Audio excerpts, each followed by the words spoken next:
I'm John Lake, and this is my wife, Meg Anderson, and we'll be interviewing you today.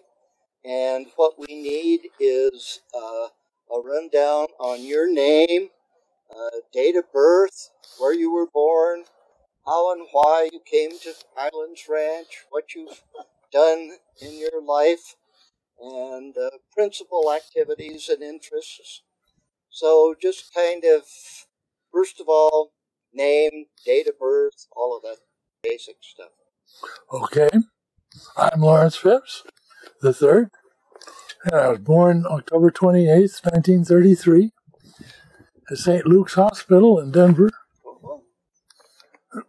And then in 1937, when I was 4, my father purchased Highlands Ranch. And I got to see it for the first time, and I remember my first view there. Oh, really?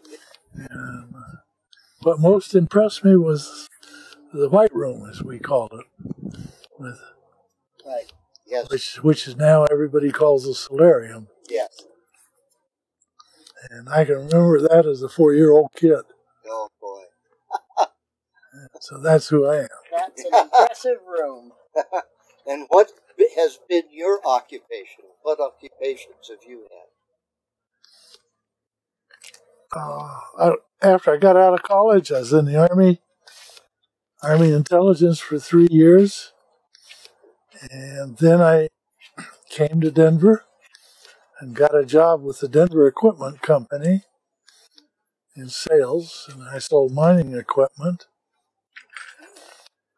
And then after a year, I decided to go into business by myself and ended up doing some real estate deals. I went to a friend who was in real estate, very successful in Denver, told him I wanted to get my feet wet in real estate. He says, "Lawrence, don't drown."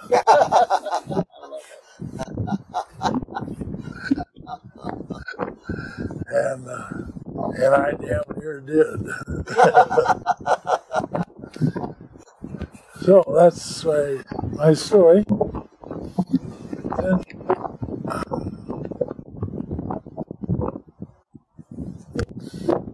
I helped my father buy this ranch here in Elbert County after the flood of 1965, when the Army Corps of Engineers had slated a couple thousand acres of my father's ranch for condemnation. And in condemnation, it's not a willing sale. You have to sell. And so if you reinvest in real estate, that sale proceeds is not taxable. And so my father bought this ranch in the expectation of getting free proceeds, which had to be done. And he did, finally, 10 years later. And the tax people had to make a special exception. Because it turns out large condemnations like this by the government customarily take 10 years. And we didn't either. Our lawyers didn't know this. Oh. And so after he died, Gerald Phipps and I were named as executors of his estate. And I administered Highlands Ranch and this ranch. And after a while, decided with some partners to buy this ranch. And because there was a conflict of interest between me as a buyer and me being the executor,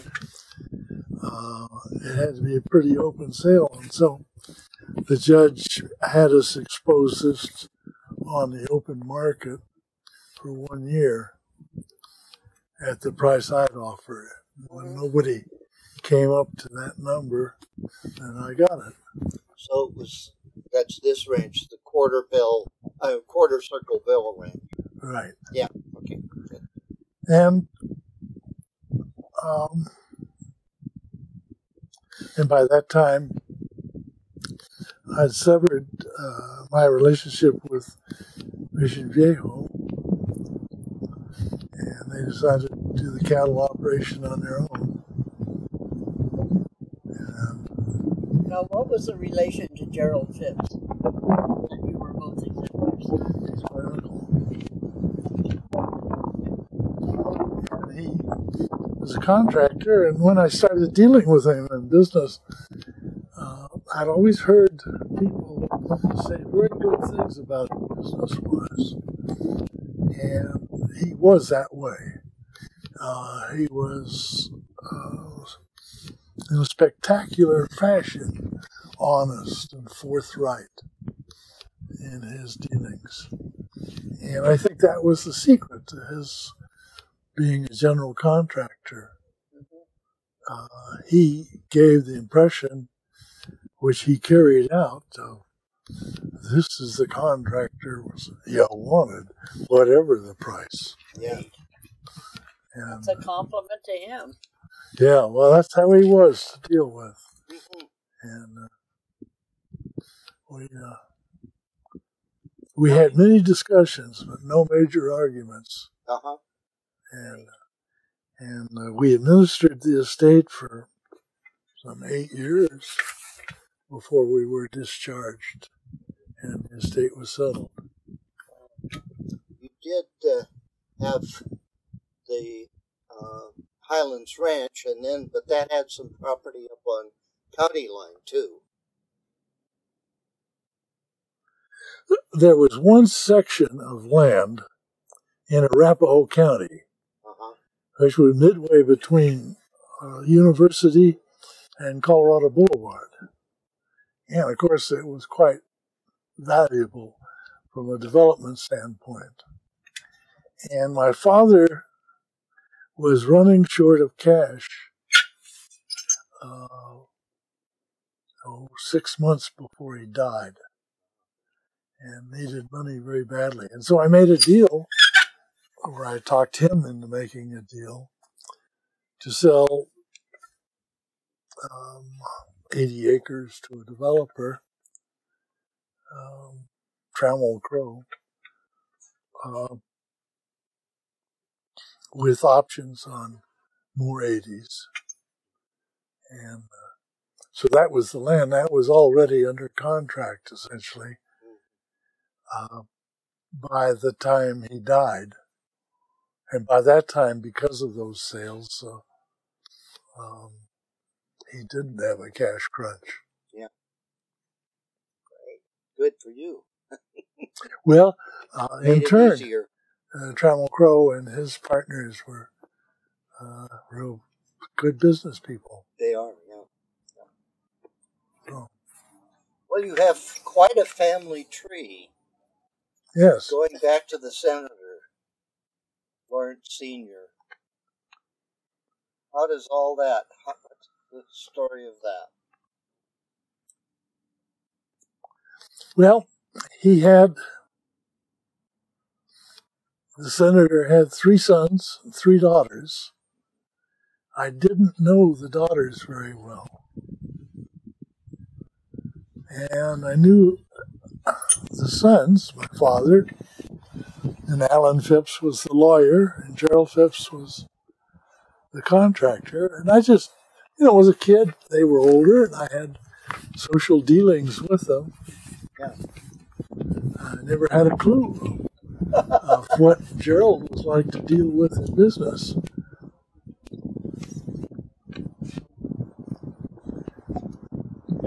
So that's the family. And you didn't know the sisters? Well, I knew them, but my father had a full sister who had married a lawyer in Philadelphia, and she was a devout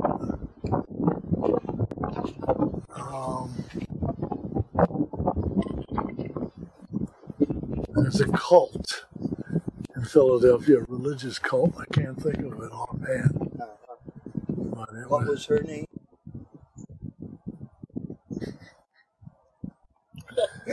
I don't remember. That's allowed. We understand that very well. Yeah. And then the other two daughters were married to real estate people in Denver.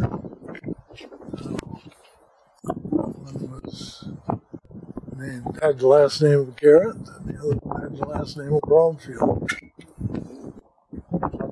And I saw them socially, but really didn't have. I had more interaction with their children and grandchildren than I did with them. And then your father, he had, what, how many wives? 2? 3. 3.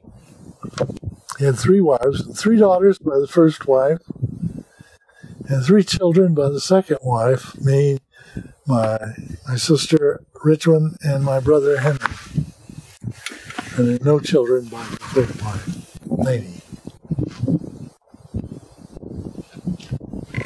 What were the wives' names? Do you remember any of those? Well, your mother's. You're certainly close. My mother did not enjoy her first name. And by the time we were 8 or 4, it was very dangerous to ever even think of her name. And she's been dead now for more than 50 years, and I'm still terrified and refuse to say what her name was. What did you call her? Mom. Oh, I see. That makes sense. And the third wife was named Laney. Oh. How do you spell that? Well, it was Elaine was her full name, but everybody called her Laney, Lainey. Oh, yeah. Okay. And then you had a wife or 2. Yeah, I've had 2 wives so far. Yes. And Suzanne was the first, but that marriage was, she divorced me after 3 years of marriage. Good. And then the second wife was named Marie. And that's 20 years. We happen to know that. Yeah.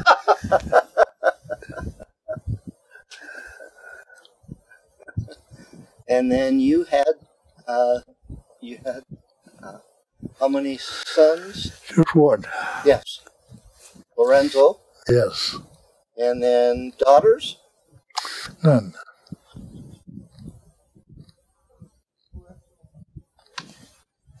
Okay.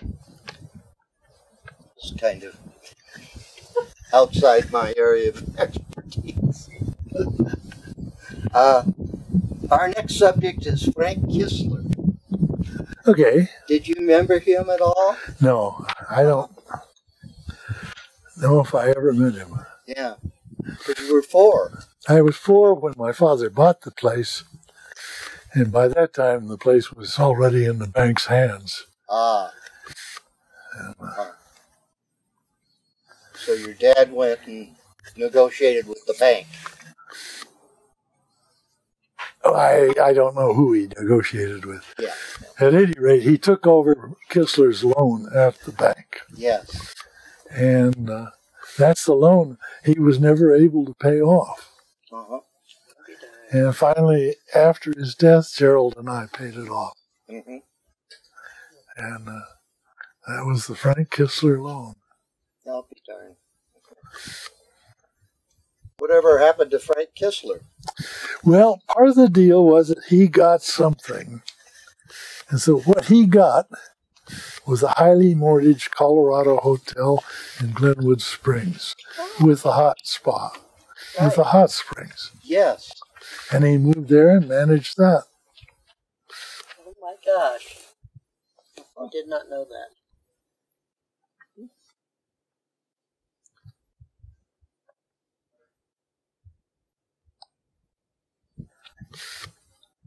Oh, there's a question here about the Phipps mansion in Denver. Well, that's my grandfather's house. And that was built in 1934, Senators. the year after I was born. Uh-huh. And that's the Bell Carroll mansion. Yes. Right. Right. We've enjoyed that many times. Yeah, I've been there for parties. It's wonderful for parties. It is. Yeah. Even the tennis pavilion. We've had parties there. Yeah, me too. I've had relatives get married there. Yeah. And Great spot. yeah. And then, but that sold. DU had it for a while. Right.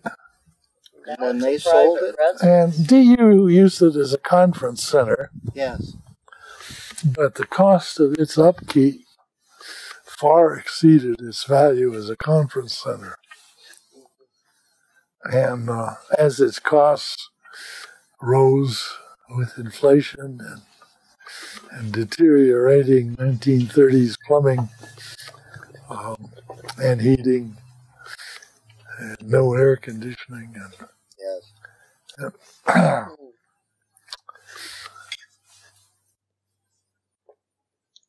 So when did you actually move to Highlands Ranch mansion? Which time? The first time. 1937. 1937. Yeah. 2 weeks after us kids toured it with our parents. Wow. Oh gosh. And at that time, you know, it was under contract to my father, Yeah. but it hadn't closed. Uh-huh. As soon as it closed, we'd been living in a house on Ray Street, and that got sold, and we moved to the ranch. Now, which room were you in? Do you remember? Which was your bedroom? Yeah. Initially, it was the second one up. As time went on, I ended up in every bedroom except the one at the end with the fancy bathroom. Right. Yes, yes, yeah. But I've slept in every other bedroom.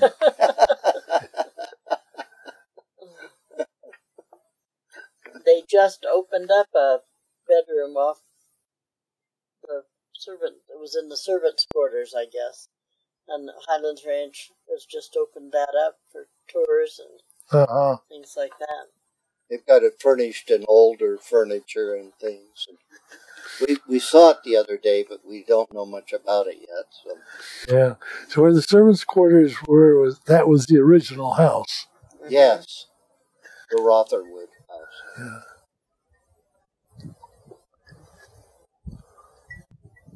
Then you lived there for a few years before you moved to Wyoming.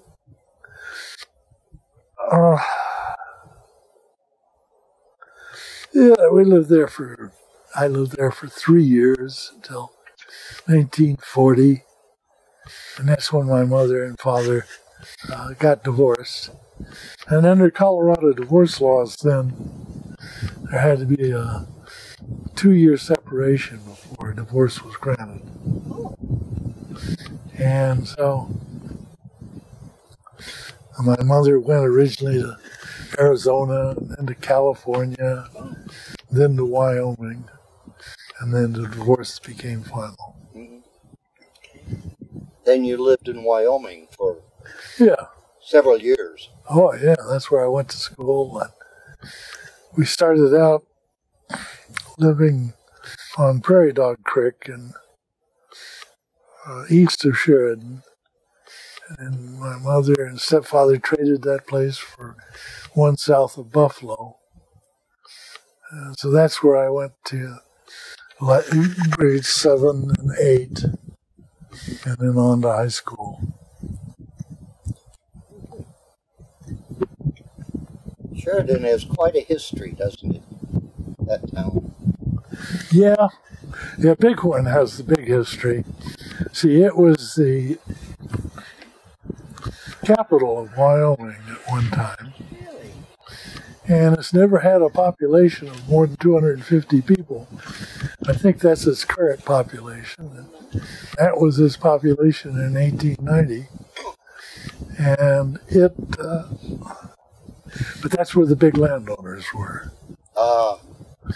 And that's where they still are. And, it was, when I was growing up in Buffalo, Wyoming, it was a very sophisticated place. In the wintertime, there'd be a couple parties every week, and every party you had to wear a tuxedo to. Wow. And Yeah. and you'd hear 3 or 4 languages being spoken. These are small parties of 30 people. And so there were some large parties of up to 100 people. But when you got an informal invitation, you hauled out your tuxedo. Wow. Amazing in Wyoming. Well, that had quite apparently settled by a lot of English people. Well, they're English and Italian people. There was a salesman in Wyoming in those days, in the 1890s and 80s, named Morton Fruin. And Morton Fruin shared the attentions of his mistress with King Edward VIII.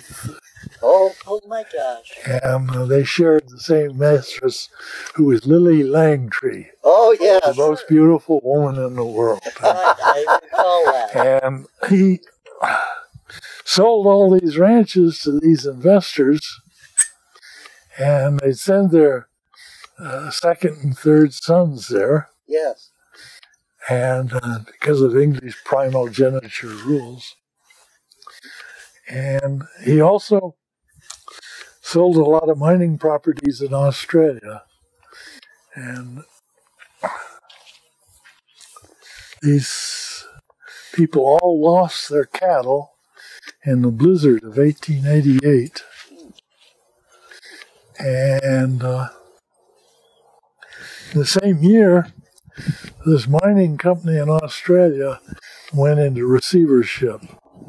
Its name was Broken Hill Proprietary, which is the modern BHP. Yeah. And Bighorn, in turn, also rose from the ashes. But Morton Fruin, thereafter in London, was always called Norton Ruin. Or Mortal Ruin.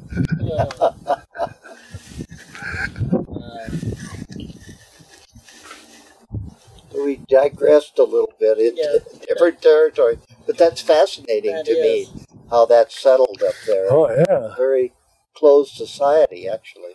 Yeah. Did you run cattle up there? Yeah. We had cattle and sheep. Yeah, it makes you wonder what Lily Langtry thought of those two idiots. Yes. Yes.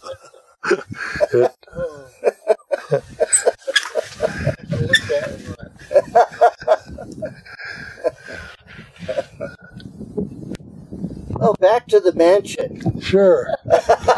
You remember that? We took off into space there, unfortunately.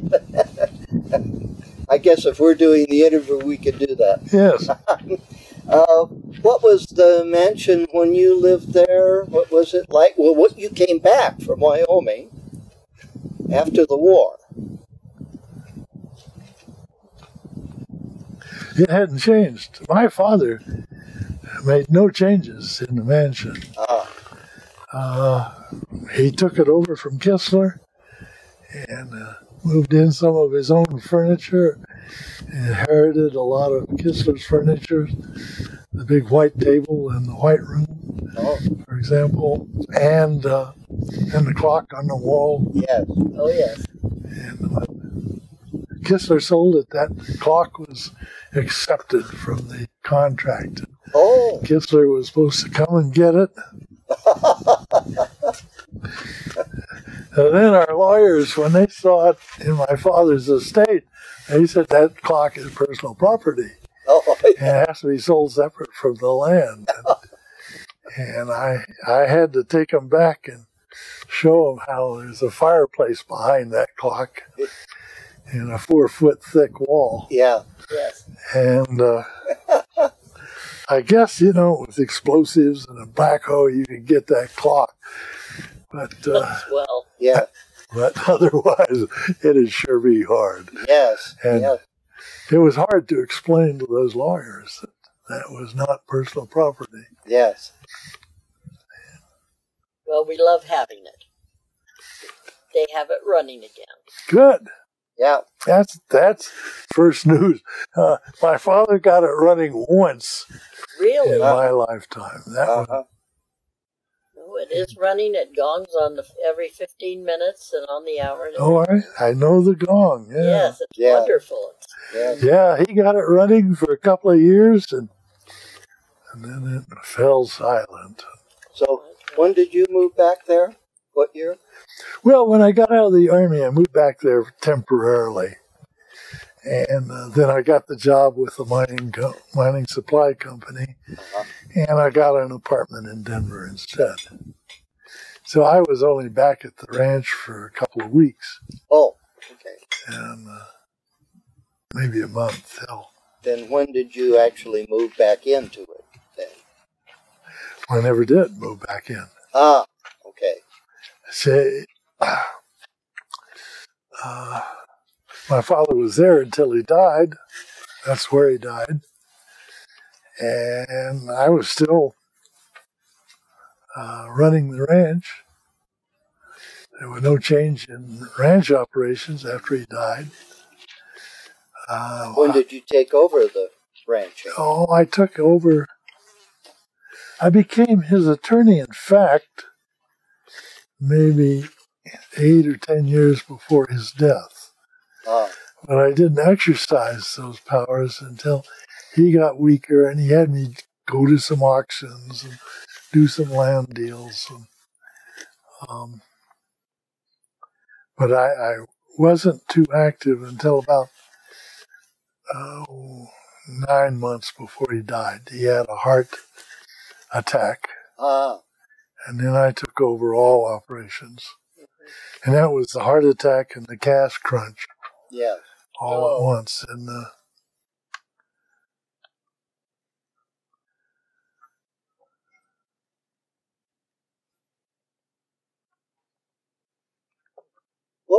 What were other fond memories of the mansion for you? I never had any fond memories of the mansion. I'm trying, Lawrence. I'm trying. I can dearly remember one year I got there. Usually, my parents were divorced, but we'd spend as kids 2 or 3 weeks every summer at the ranch. Mm-hmm. Uh-huh. And all we wanted to do was go to Elitch's and or get out and get on a horse. Yes. And we left a ranch in Wyoming, and so we were used to, I was used to more welding something up in the shop rather than sitting down to tea with my stepmother. Yes. And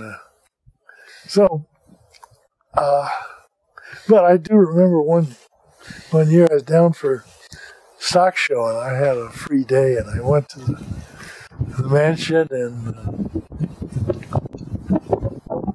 some pipes frozen upstairs, and there's these beautiful stalactites, icicles Yes. hanging down. Some of them were 3 feet in diameter, Ooh.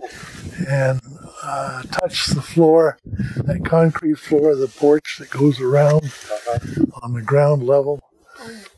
And it was quite a, artistic sight. For inside the mansion. Did you call it the mansion? No, What did you call it? The ranch? the main house, Me. or the big house. The big house, we called it. Everybody on the ranch called it the big house. I see. But your dad ran cattle there. Yeah. He had a... And it was, a little fancier than we were doing it in Wyoming. Yeah. He had not only his cow-calf herd, like we did, that produced calves every year, but he bred his own bulls, and he had a registered cow herd with every cow had papers and horn weights, and they were Herefords, and so they'd take the horns that were like this and they'd bend them around so they were all beautiful for the stock show. Oh my gosh. And they wouldn't put out your eye when you tried to herd them.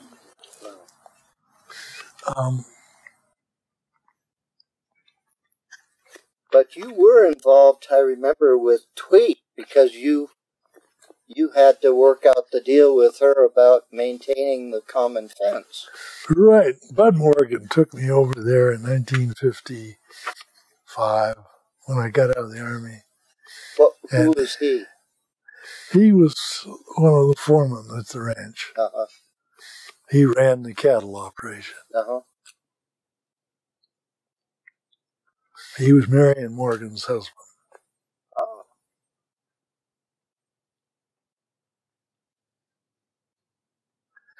And that's how I met Tweet. And we discussed building the fence and sharing expenses. And it was a pleasant conversation. And she shared all the expenses. We had to do the work. Yeah. It just was getting organized. And so that's how that went. But your dad had the Arapaho hunt there for many years. Yes. Right from the beginning? Yes, he did that with Kistler's permission. Kistler owned the ranch. Yeah. The hunt was located at the south side of the ranch.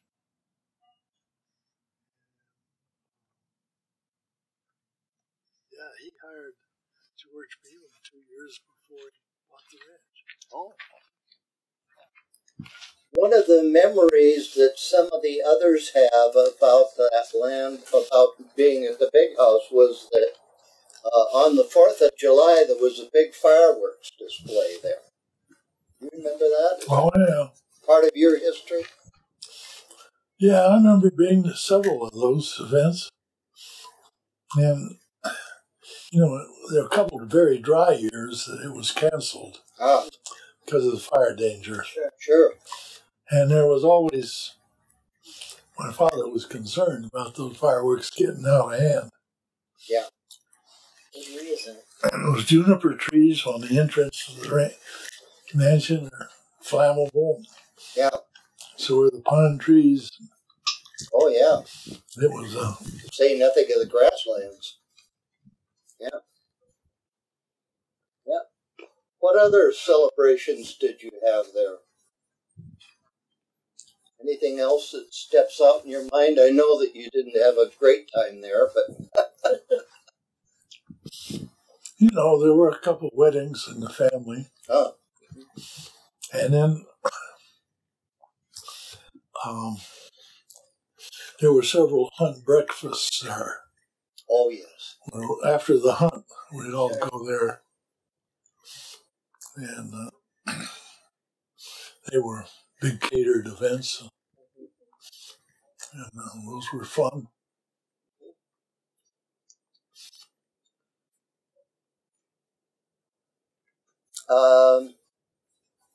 Anything, stories about the barns around the big house at all? Or?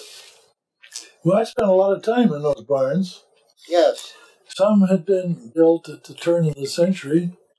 Others had been built before Phipps got there. And then others had been built. The big white barn, we called it, the milking barn, had been built by Kistler when he wanted to turn the place into a milk farm. And his answer to paying off his loans was to build that barn and get in dairy cows. But when he did, he found out that the Mountain Empire Dairymen's Association in those days was a closed club. And he had nowhere to go with his milk. And that's what got Kistler. That's why he had to sell. Well, and the Depression came right in that area of time, didn't it? No, well, yes. When Kistler was there, yeah. Sure was. Yeah. It didn't help. No, sure it didn't.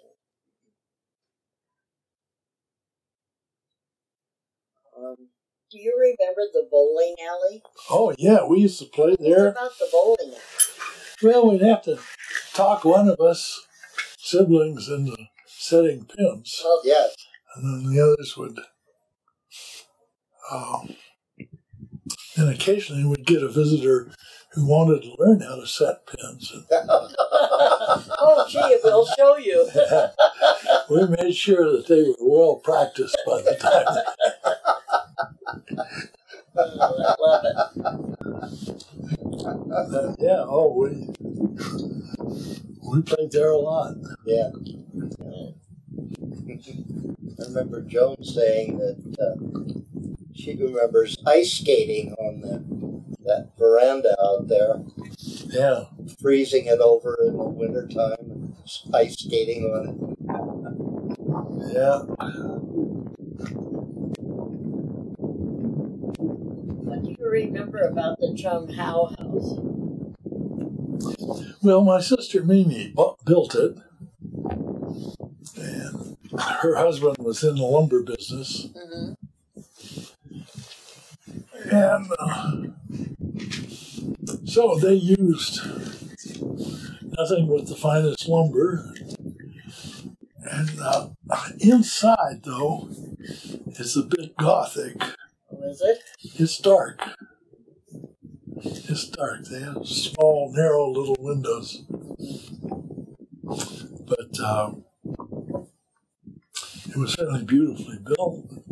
And that's where all the young family grew up. And some of them were almost my age. Yes. Oh, yes. So we saw a lot of it. Wonderful. Great guy.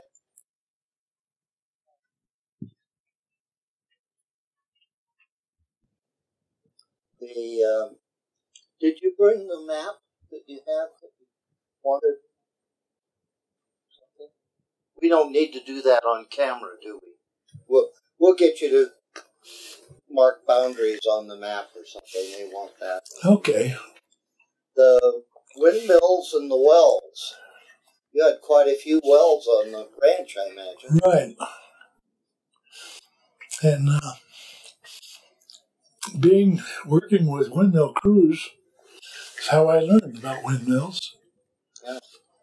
And when a windmill fails, you have two options. You can do what your instinct tells you to do, and that way time will give you a chance to see whether the will learns anything or you learn anything. okay.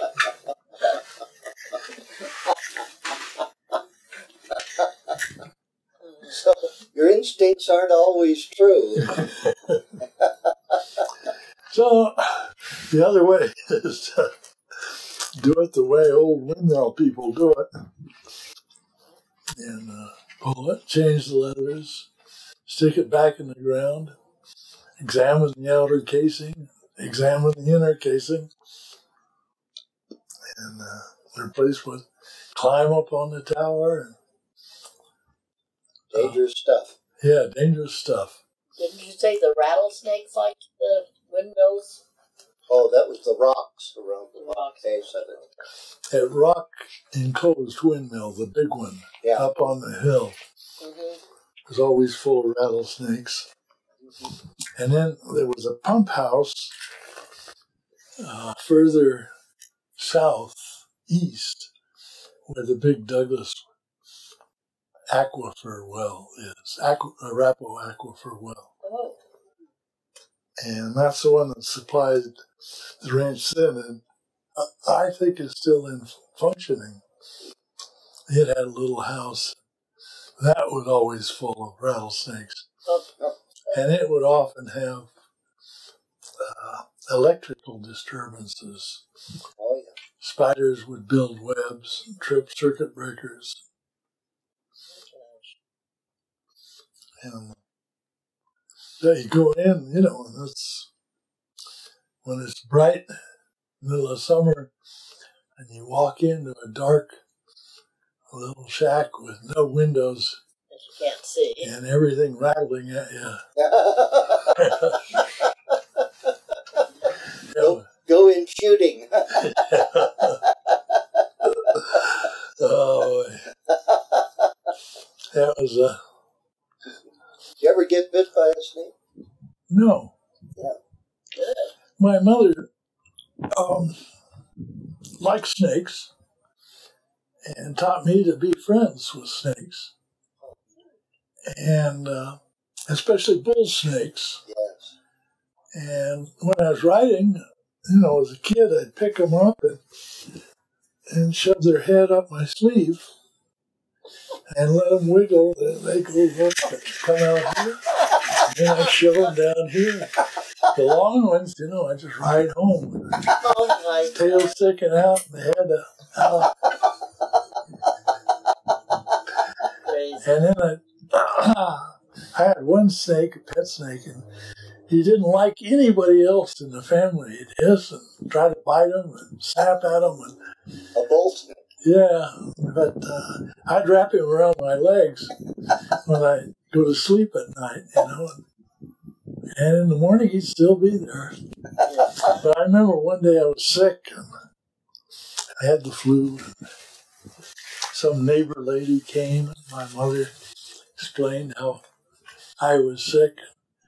She had to come look, and as soon as she did, I took the covers off and heard her go screaming out of there.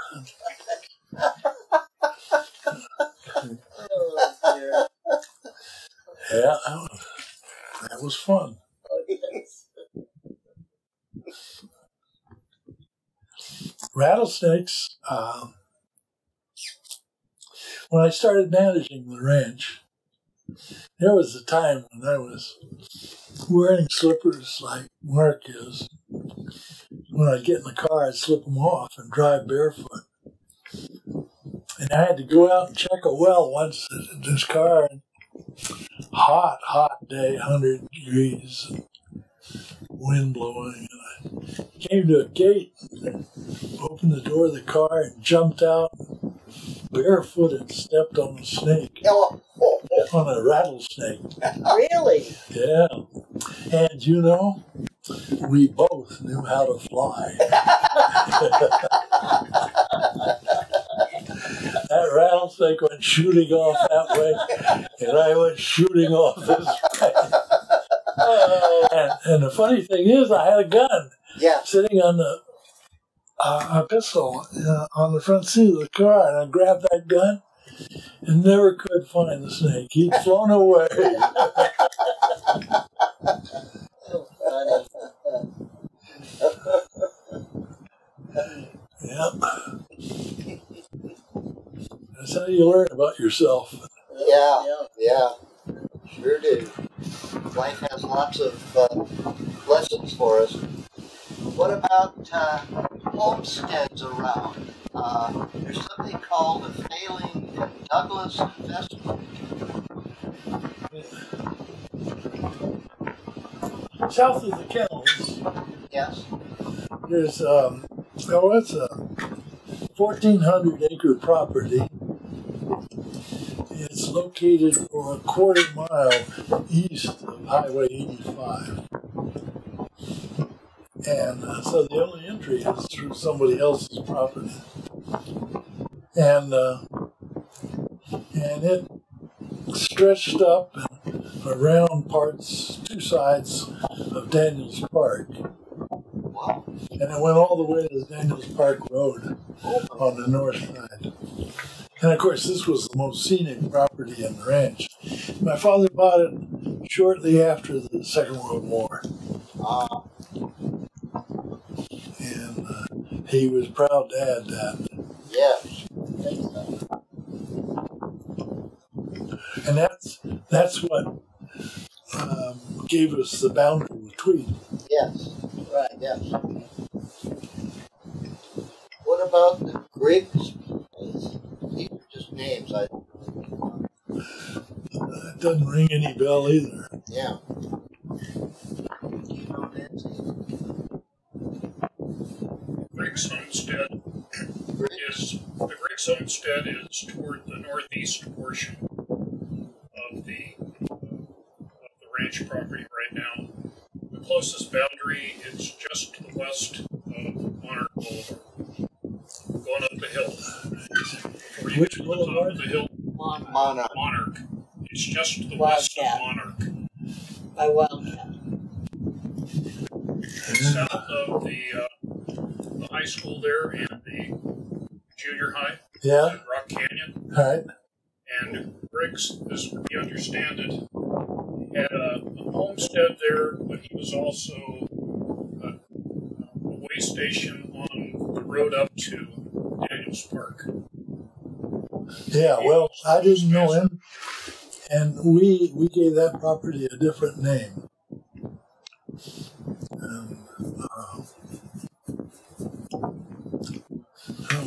It'll bubble up. What? That name will bubble up. Probably. Was that what you referred to as the East Ranch, or was the East Ranch more of the Cheese Ranch? The East Ranch was the Cheese Ranch. Yeah, and this is to the south of that. Exactly. Yeah. On the MacArthur Ranch Road.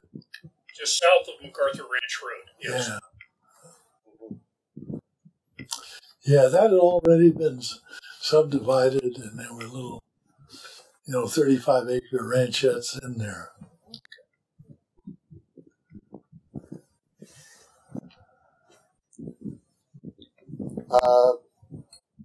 Well, the Flying Bee, that was down. That's Bowen's property. Yeah.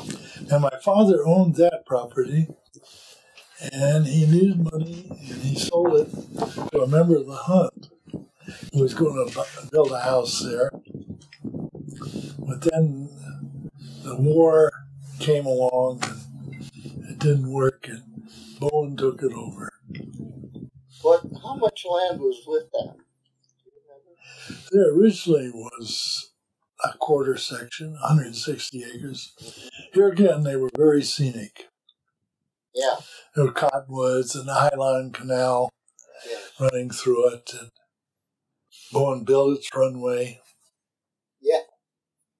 And,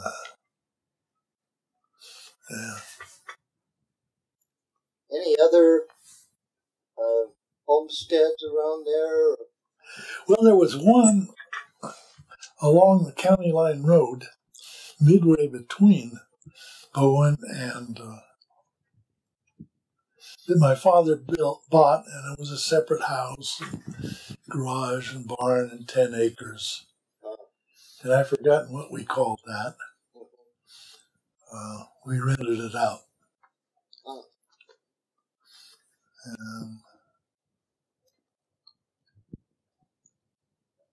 The Chatfield land, you had that was your hay field Yeah. down there. And it was our hay ground because here in Colorado, if you don't have irrigation or sub-irrigation, you're not much of a hay producer. Yeah. Was it sub-irrigated? No. Oh, okay. But it had water rights. Yeah. And there had been, at the turn of the century, 3 ditches there. And I've forgotten their names. But my father went to water court and converted that into adjudicated well rights. Yeah. And, big thing, the water rights. Yeah. Yeah, I ended up doing a lot of water stuff for my father. Yes. And what were your issues when the flood of '65 on the ranch? Did that affect you all? Do you remember? well, sure, I remember. It came down and it took out the Highland Canal flume. So it was 2 years before that canal worked again. 2 years. Maybe 3. And it took out, a lot of bridges going over to the Martin plant and washed out a lot of homes down there next to it. Did you lose cattle in that? Sometimes in the wintertime, Mm-hmm. we pasture the alfalfa. Yeah, we had cattle there. But did you lose any in the flood? No. No. What do we know about the Plum Creek School? Nothing? Yeah. That's what we know. That's what I know. And where did the name Blakeland come from? No idea. Because that was before Joe Blake was around. Okay. Oh, yeah, of course. Yeah. It was a very colorful guy named Ray Nelson had the coffee shop down in Blakeland. And we all called it Blakeland, and it's been called that since the Depression. And it was an old name back by 1951. So there was a coffee shop. And then what's the name of that, where all the gambling was down there? Yeah, Woolhurst. Yeah. No. Did you get into that? No. No. Hang around? No. Blakeland, as I said, it had a very colorful person named Roy Nelson that ran it. Uh-huh. And then he had an even more colorful daughter. Oh. That was a couple years younger than me. But nothing ever developed. But you explored. Yeah. She went on to become a country and western singer and was supported by the International Harvester Company. Oh. And her name was Transstar Rose. That's a colorful name. Good old Rose. I know we covered this before in the other interview, but the condemnation and of that property, and you covered it a little bit earlier. Anything to add about the Chatfield and all of that dam and all that? Because I know that was a big thing for you with them. Yeah, and it was a big thing for Denver. And the reality is, Denver really shouldn't want to see another flood of 1965. And as the Corps of Engineers said, that occurs only once every 100 years. But, which 100 years? Yes. And 1 out of 100. Yeah. yeah. So, but we were sad to lose that land, Yes. and we were really distressed. Say, we had our, in a condemnation where you disagree on the initial offer, which our appraiser, Waddy Bowes, who was very conservative, considered to be 10% of the actual value of the land. And that's not a realistic offer. And that's what we told the court. And so they hired an elderly appraiser with emphysema. And it took the case, 2.5 years to reach federal court. And by that time, he was dead. Oh, And so they told federal court they needed time to hire another appraiser and do another appraisal because their appraiser was dead. The court had no other choice but to grant them that time. And so we went from, 2 years of discovery and appointed court date, another 2 years further. And then for the second appraiser, that was another 2 years. And then even when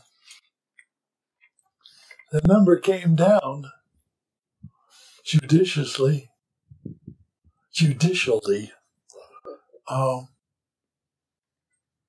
we still couldn't collect. And in those days, apparently, it took an act of Congress. It was an amount over $1 million, which today is peanuts, but then was not. No. Yeah. And they said, well, Treasury can't make any payments of more than $1 million without an act of Congress. Yes. And so my father went back with his lawyers and had to get the Colorado congressional delegation, the senators and congressmen, and both parties supported him and got the payments made. But it was not a pleasant thing. And only then could we make the appeal to the IRS about the taxes. Right. And it was difficult.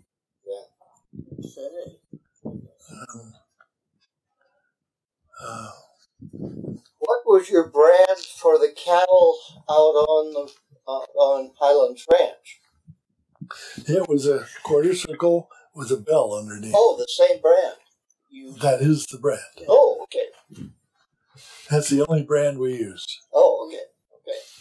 How did you ever come up with that? Well, that was my father's brand. Yes.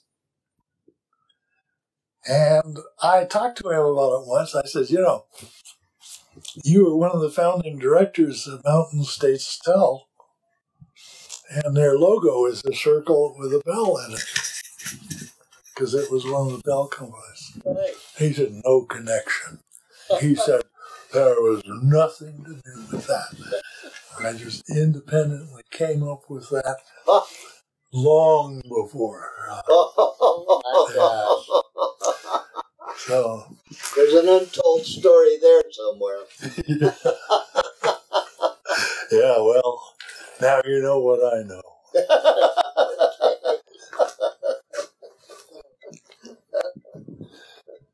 Well, we're perking right along here.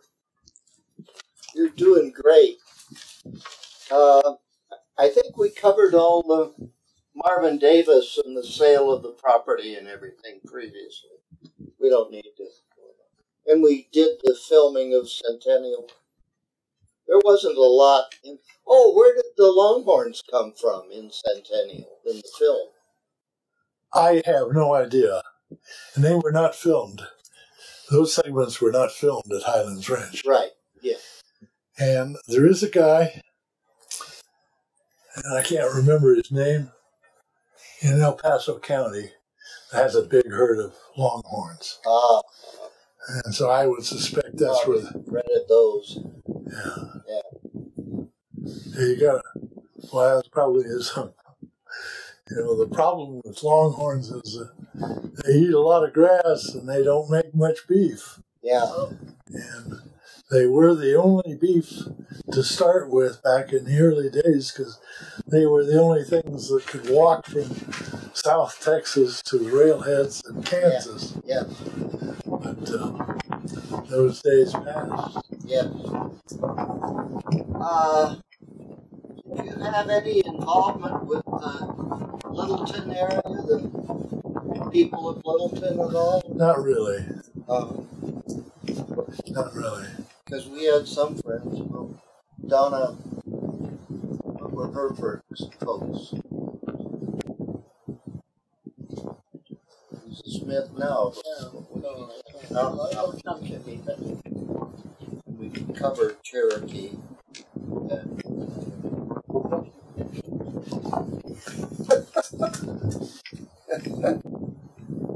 Trying to make sure I get all these things covered while we have the chance. Yeah. Any other recollections you want to share of these things?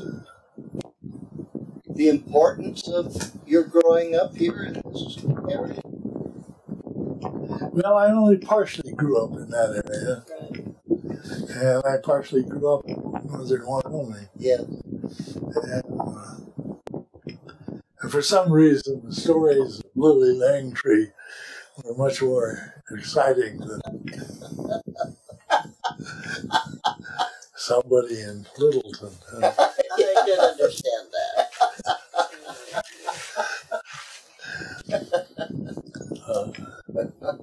Yeah.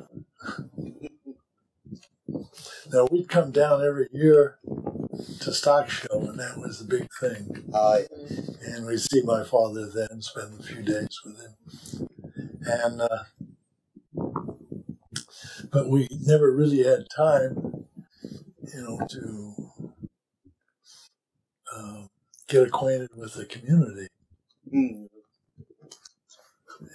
How about other people that stayed with your father? You had all those bedrooms up there, and it was a great place for visitors to stay over. It was set up real well. Yeah, it was. I had a guy call me up the other day saying he was reading the obituaries in the New York Times, and my name was prominently mentioned. The obit? Yeah. Really? And some oil exploration guy that became very famous had died. And the one thing he talked about in his latter years was when he was a kid going off to college, he wanted to play polo. Lawrence Phipps Jr. had encouraged him to play polo and let him ride a lot of his horses. And he stayed in the big house in one of the bedrooms. I remember it. He stayed in that first bedroom. And for about 6 months. And then he went off to Middlebury, I think, for college. And my father said, well, here, take 3 polo ponies with you. Well, this was in the early 1950s, and the railroads no longer handled horses so well, and the airlines hadn't learned to do it yet.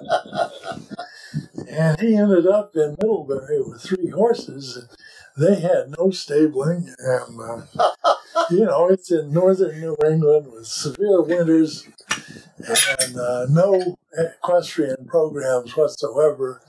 Here this poor guy was with 3 finished polo ponies waiting for a game to occur. Oh, my God. And Croquet didn't meet the needs.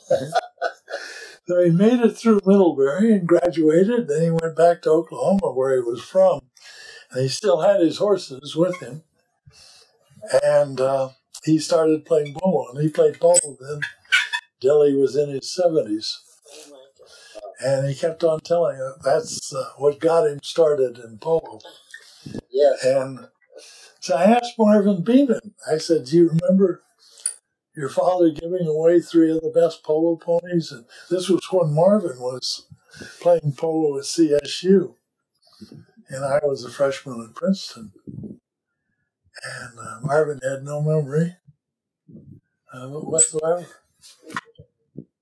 But how did your name get attached to the obituary? Well, it's just Lawrence Phipps. Just as a friend of his. No, as somebody who gave him, Lawrence Phipps gave him 3 horses as a freshman in Middlebury. And we didn't cover the polo playing around here. Did they play regularly on the ranch at all? Or? Oh, yeah. You had polo fields there? Well, we had one polo field there. Yeah. Near the police training, at the entrance to the police training area. And there was a well there to irrigate it. And polo fields, to be bearable, have to be irrigated.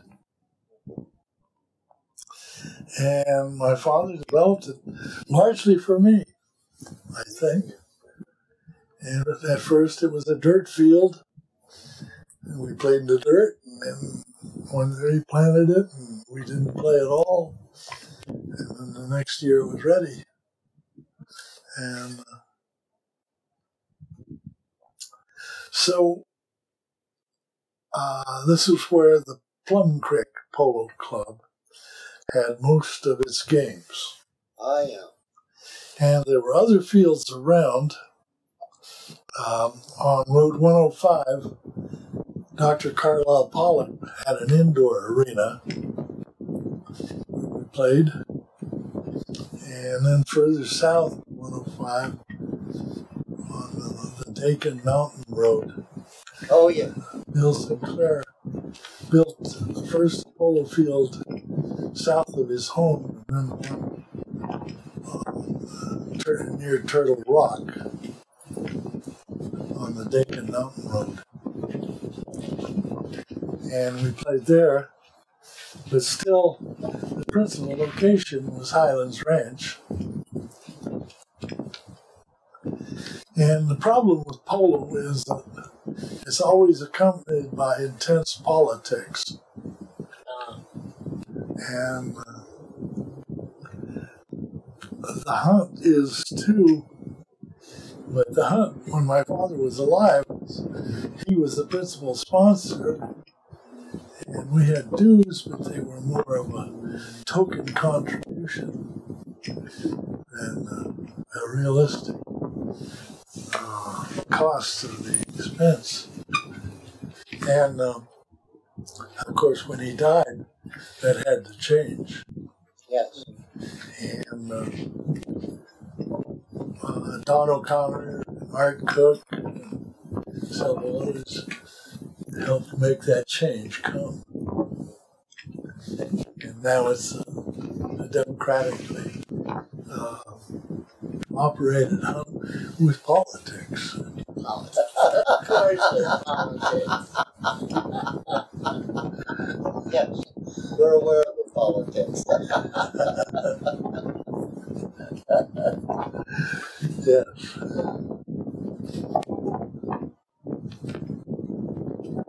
You played polo in Princeton. Well, not really. I played a little indoor polo, but there weren't any horses in Princeton. There was a wooden horse in a cage where we could sit there and practice. And I did that a couple of times. And I happen to know the director of athletics at Princeton. And he said, if Yale and Cornell who both had active polo programs with horses, if they'd invite us and let us play on their horses, he'd give us jerseys. Oh. Boy,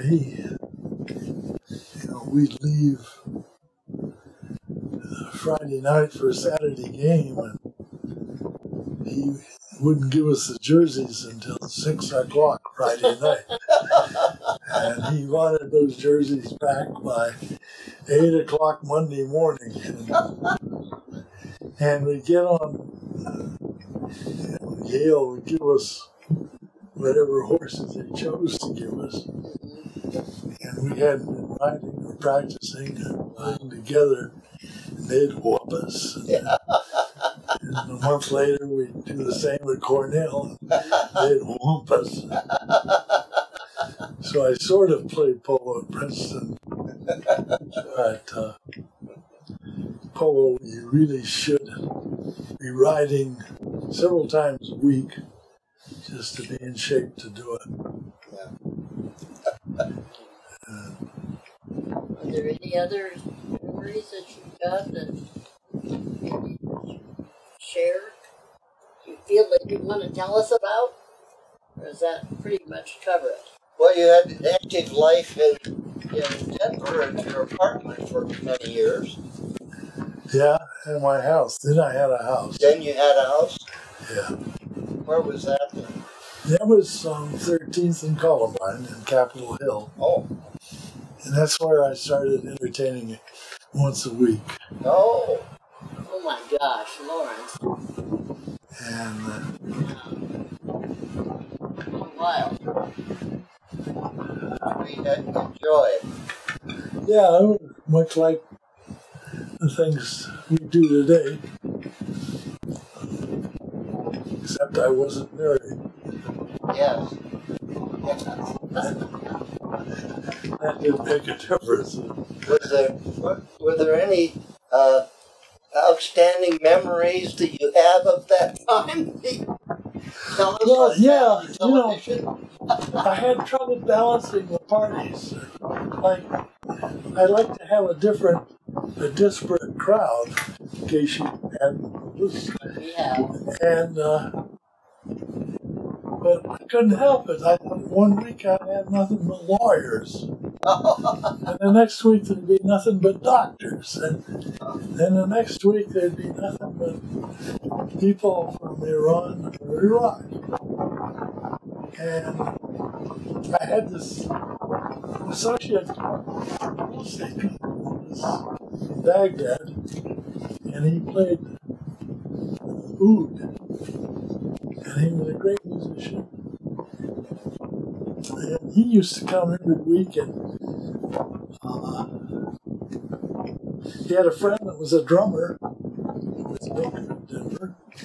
Another friend that had been in the first violin section of the Cleveland Orchestra and went through a messy divorce and came to Denver and went through medical school.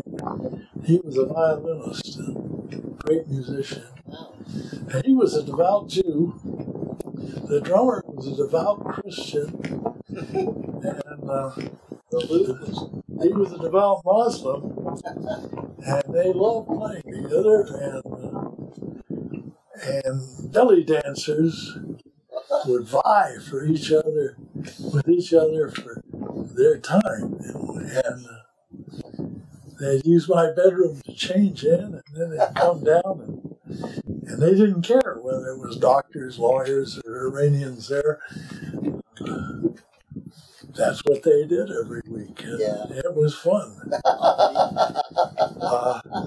And then often we'd have a lot of flamenco people there. Yeah. Oh, and then, Renee. Yeah. Renee. And then we had some country and western and folk musician friends too, and they'd come a lot to those parties. But one memorable occasion was one of those Tuesday nights. Suddenly, it was during the Iranian-Iraq War, when Iran was sending in these battalions of young fanatics charged with just a spear against machine guns. And Saddam Hussein would use tanks and machine guns and poison gas. And, it was a very bitterly fought war. So one night, suddenly the whole group was split between the Iranians and the Iraqis that were there. Oh, yeah. And my friend Bill Berger went to them. They were arguing with each other. And he says, God, you guys ought to calm down and be glad that you're here in Denver eating and drinking. And, and they says, you know, you're right. Yeah, what a concept. And what a concept. Yeah. So, Amanda, we should check with you on the death of your father, which we talked about briefly. He did die in the mansion. yeah. And then how was Mark Davis, the one that ended up with the mansion next? Remember how that all came about? Yeah. I ended up having lunch with home builders. And they said, well, it's a state deal. We want to buy a section of land. And I said, well, you can't do that. But the whole thing is for sale. And I said, but, you know, most home builders, they buy with a little down and yearly payments as they make money. And you can't do that in this state. It has to be all cash. And so you got to bring in the heavyweights. We're able to do it. So they brought in Marvin Davis. Oh, okay. That's his connection. And he took to it personally.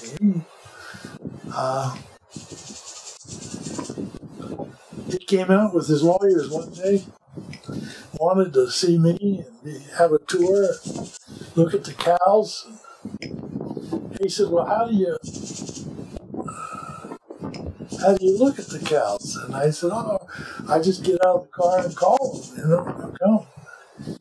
And so all the cows came and clustered around. I said, so you can see them. And so then he turned to his lawyer and he said, oh, Jesus, I got an appointment in Denver. Honk your horn and let's get out through these cows. And I said, oh, don't do that, Marvin.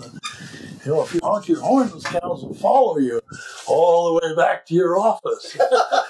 And he says, you know, I just learned something. Yes. So you got along well with him. Yeah. Yeah. You didn't really know him before that. Well, yeah. A little bit. I did know him. He was a fixture on 17th Street in Denver. At noontime, he just loved what he called the schmooze. Yeah. You know, and he'd sit there, he'd make deals on the corner, right there at lunchtime. That was lunch for him. And,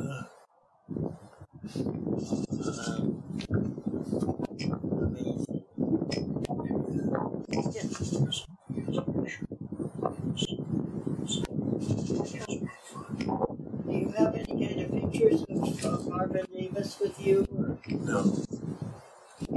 No, I don't have any pictures of him.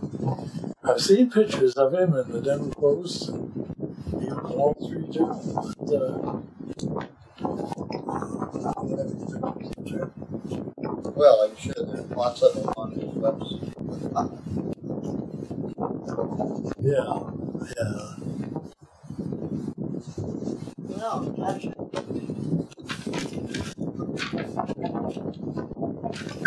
Controversy with neighbors on the sale of the mansion? Did you have any problems with neighbors? You don't have it.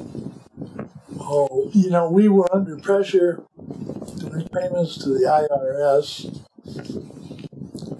that far exceeded any money I got from that section in Arapahoe County. And it actually were, you know, There were huge payments. I don't remember what it was. Millions of dollars. Yeah. And I was sure glad to suddenly get liquid and get that thing done.